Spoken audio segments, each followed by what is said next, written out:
Saya sebelum berangkat kerja, saya coba ngonten terlebih dahulu ya. Kebetulan saya pakai baju yang ini. Saya mau ceritakan sejarah baju ini. Saya beli baju 3 pieces. Waktu itu warna merah, tapi warna merah udah menjadi kain lap ya. Baru baju ini sejarahnya nih. Di baju ini dan warna putih. Saya pakai kemeja ini kemeja andalan saya sama yang baju warna merah itu baju andalan saya. Tapi di tas saya ini banyak. Jadi sehari 5 amplop saya bawa, sehari 5 amplop untuk walk-in. Karena sebelum saya melamar kerja ya, malamnya itu saya sudah scroll IG ya kan, scroll IG walk-in di perusahaan itu.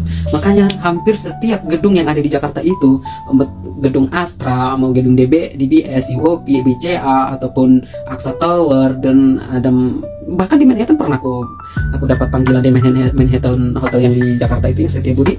Baru di Geraha Arta pernah, terus di Tempo Pavilion, Gedung Excel, Mega, terus Aryo Bimo, Mandarin Health, terus banyak deh, pokoknya semuanya hampir gedung-gedung yang di Jakarta itu saya sudah jalani untuk melamar kerja. Saat itu masih ada Metro Mini, tapi jurusan Pulau Gadung sama Kampung Rambutan ya, masih, kalau nggak salah. Itulah terakhir saya naik Metro Mini. Nah setelah itu kan busway udah mulai banyak. Nah saya beli kartu baru naik busway. Tiba-tiba teman seperjuangan, kami memang selalu nggak pernah kelas kontak ya kan.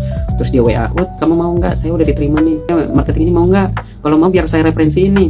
Ya udah nggak apa-apa, mau. Ya udah OTW katanya. Masa langsung OTW? Ya OTW aja. Langsung datang ke mall ini ya. Saya pergi ke mall itu. Kalau nggak salah dulu Margo City. Kalau kalian tahu, mallnya itu Margo City. Dulu di situ ada marketing kartu kredit ya. Saya ketemu sama SPP-nya. Nah, SPP-nya langsung minta SPP saya, dan kebetulan besoknya saya langsung dipanggil interview HRD. Selesai interview HRD, baru besokannya langsung training, langsung dipanggil guys. Itulah kekuatan orang dalamnya. Mau marketing pun kalau umpamanya nggak ada orang dalam kayaknya susah juga ya. Dan kalau umpamanya kamu berpengalaman pasti bisa, gitu ya. Itulah sejarah baju ini.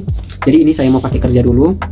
Mulai dari 2017 sampai 2025 ini baju masih ada soalnya. Padahal ini dari Shopee ini. Tapi gue juga banyak nih sejarah bajunya nih yang kok pakai sekarang. Kebetulan saya mau pakai kerja, saya mau mengingat masa lalu. Aduh, sekarang saya udah menikah guys. Saya sudah menikah sampai nanti bahkan mungkin saya sampai punya anak juga masih ada di baju. Guys, kita thank you. Saya berangkat kerja dulu.